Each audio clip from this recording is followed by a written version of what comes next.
Florida is a 7-point favorite on the road at Texas A&M. This seems on the surface like an easy game to figure out. You just saw A&M secondary get torched, and you have seen Florida torch people's secondaries, right? So that's what's going to happen Saturday. If you believe that, I suggest you lay those 7 points and lay them in a hurry, maybe even get 6.5 somewhere. This is a noon kickoff, 11 a.m. local time in College Station. It's on ESPN. I want to warn you of something. Colin and I were talking about this in the control room before the show. There is the Bama data point that has been thrown in. It's kind of like a fly in the ointment. It's kind of like if you have a nice batch of brownies you're about to make, and it's all mixed up, and then someone takes just a pinch of dog droppings from the front yard. They drop them into the batter. You mix it up in there. You go cook the brownies. Would you eat that? No, you wouldn't. Someone would say, it's just one drop. You had a whole pan of brownies. It's just one drop. Doesn't matter. It has soiled the entire batch. Well, sometimes the Bama data point does that too. The Bama data point is this. Obviously, A&M just played Alabama. Florida hasn't played anyone the caliber of Alabama. And what Alabama does is they take a great big baseball bat to the side of your car 9 times out of 10 when you play them. And you look very unimpressive coming out of there. All your stats are out of whack, and the advanced metrics are out of whack, and every model out there that's meant to give you a more accurate read than just a random final score projection, it's all out of whack. Beware the data point, because I could just as easily have tossed, for example, South Carolina in front of A&M last week. Now, I can't guarantee you they would have won, but they would have had a heck of a lot easier time than they did against Alabama. So point is, A&M wouldn't be any different a team. You may perceive them differently. So beware of the Bama data point. Just understand how to interpret schedule there. We were talking about tight ends a second ago in the Miami game. How about the tight end matchup in this game, by the way? Wiedermeyer, who is a freak. Last year, Baylor Cupp got injured, which is kind of like this year when Baylor Cupp got injured for A&M, and everyone was worried about tight end. I remember going to the A&M Clemson game, standing on the field pregame, watching Wiedermeyer warm up, and I said, they got a hole at tight end? Are you serious? Does anyone else see this? Is this guy eligible? He was eligible and still is. You got Wiedermeyer, but also on the other end, there is a strapping young man by the name of Kyle Pitts, who has just thoroughly dominated everything in his path for Florida. Good tight end matchup. Maybe the best tight end matchup you see in college football this year. Let's talk about areas of focus. Here we go. This is a really good game. Focus area number 1. I'm worried about Florida's defense. I will admit that. I'm sky high on Florida, but this is not a perfect team. Remember the dams. Everyone's got cracks. Florida's, it just has a great big D, just defense. That's the crack right now. Now, I heard Brenton Cox talking today down there, and he's adamant we get some guys back. Things will magically rectify themselves. I hope for our sake that's true. Our sake, because I put my stamp of an endorsement on this team when I predicted them to win the East. So, I'd like to be right, but I'm certainly not going to marry myself to a prediction. I'll hop off of it in a heartbeat. 83 plays. That's how many plays this Florida defense spent on the field last week. Doesn't matter. They won the game, right? Yeah, you're right. Can't take that loss away from them or win away from them. But now let's picture this. Let's picture that defense that lacks championship caliber depth. The frontline guys haven't lit the world on fire. They certainly don't have championship caliber depth. They cannot rotate the way they want to, in other words. You take that 83 plays from last week and you come into College Station. Here's where the concern is. The concern is A&M's got a pretty good offensive line.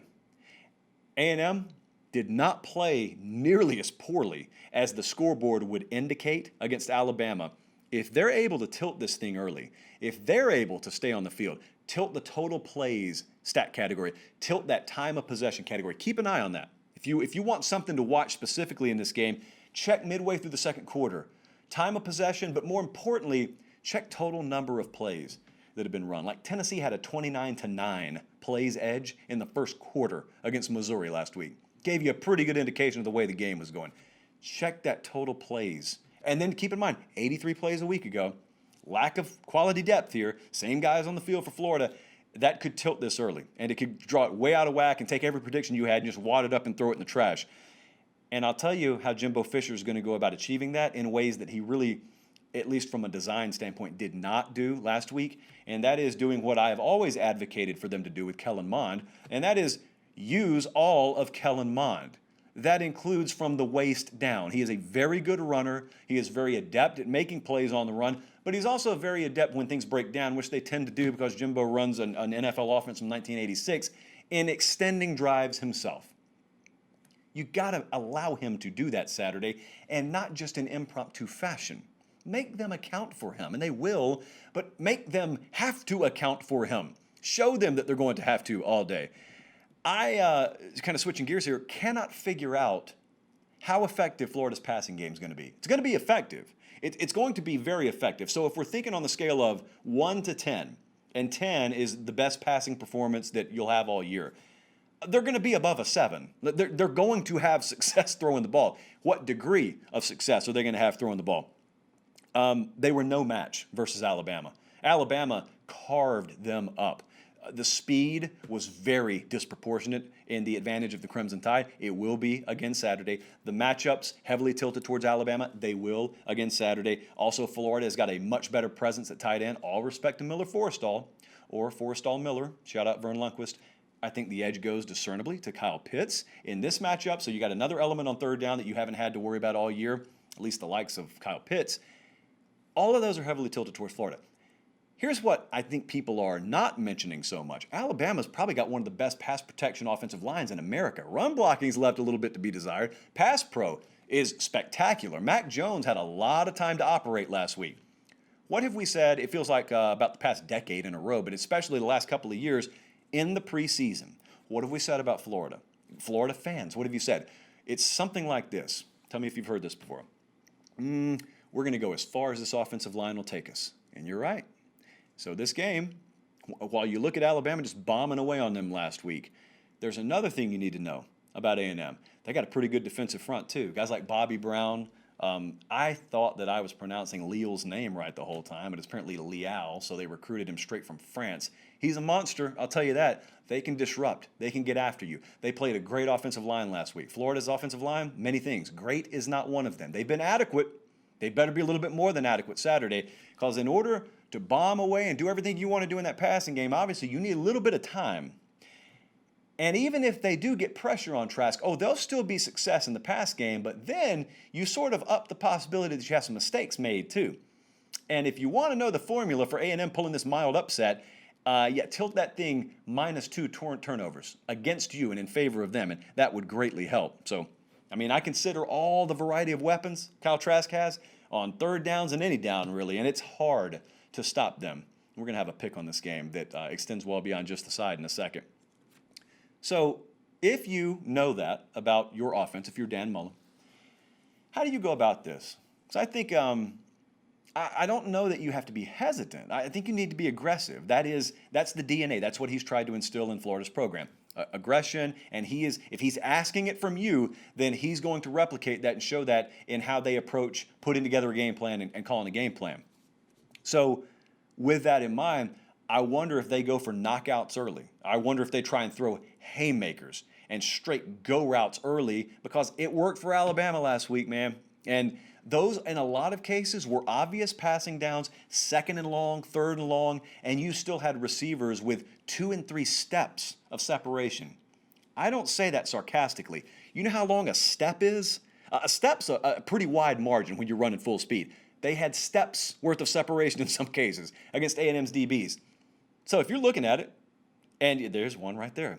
I believe that was a 2nd and 20 something. Embarrassing. That guy's name is Jalen Waddle, so that's not Jalen Waddle. That's just the next one. So anyway, that means nothing to you if you're listening on the podcast.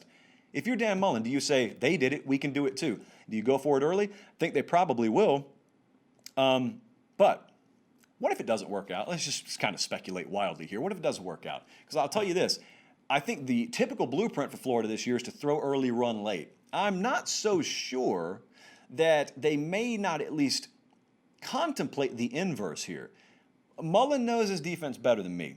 He knows what state they're in coming into this game. It wouldn't surprise me if they call this thing with the fact that they were on the field for 83 plays last week in mind, and not try and risk a bunch of 3 and outs early, especially if they trust their running game and they trust their underneath passing game. And they, especially if they know we got the shot plays when we want them. So I talk about Florida's offense a lot, but listen, I really, really believe with as good as A&M's offensive line has shown themselves to be able to be, there are going to be plays to be made by both teams here. And it's on Kellen Mond, all of Kellen Mond, not just the throwing ability. It's on all of Kellen Mond. They get Florida off the field early in the game a couple of times, like I said, and they start tilting that time of possession in those total plays. A&M's got a really good shot here. This is the best offensive and defensive line Florida will have faced all year. I don't think it's nearly as decided a matchup advantage for Florida as I've seen some people make it out to be. So let's look at our game capsule, Colin. As we said, Florida is a 7-point favorite. Now, I've made a case for A&M here, but our model likes Florida to stretch it past the touchdown. Our model likes Florida minus 8.5. But I got to be honest with you, especially when I consider the numbers that I've thrown out there. I think I'm going 3 for 3 in our focus games here. I'm going to take the favorite to win all 3. I'm going to take the dog to cover all 3 of them. So in this game, I am taking Florida to win outright, but I'm going to lay the 7 points. I'm going to take the 7 points, rather, if you're going to give them to me, with Texas A&M. However, we have another opinion on this game. I'm not going to give it to you this moment, but later in the show, we got another opinion on this game that has to do with the total, because as much as I think maybe that side's a little bit unpredictable, I've got a really good feeling about the total. So we're going to take Florida win. We're going to take A&M to cover.